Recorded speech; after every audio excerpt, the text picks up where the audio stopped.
Jesus and the Powers. Actually, it's soon to be released as we're recording this.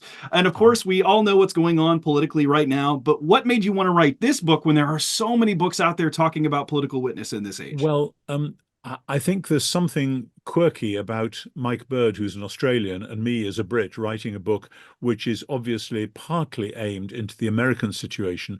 I should say we're having an election sometime soon in Britain. Nobody knows when, because in our system you have to have a parliamentary election every 5 years at the outside. But it's up to the present Prime Minister to call it as the 5-year deadline comes up. So we know it's going to be at some point in the next year, but we don't know exactly when. But we have major political problems and issues in our country as well, and they get overshadowed by the question of Trump and Biden.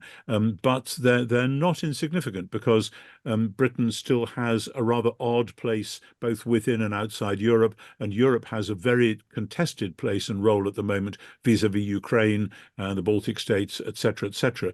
So it's actually a very dangerous time in world history, and we hope that actually globally there are big issues. And I think one of the good things that Mike Bird, one of the many good things that Mike Bird brought to this book, because he knows more about it than I do, is an awareness of the political situation in, say, the South China Sea, and the question of Taiwan, and China's relationship with Australia, and also the question of India. I mean, Indian politics, I've got a good friend who's a senior church leader in India who keeps me informed of this.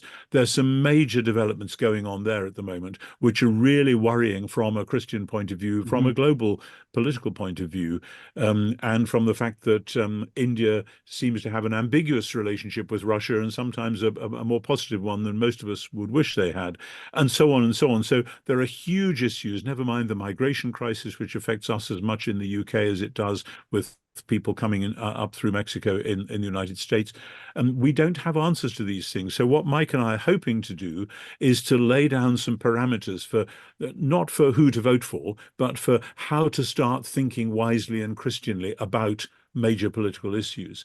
And we're trying to avoid the knee-jerk reactions, and to say, let's dig down and look at the biblical foundations of this, and how it all plays out.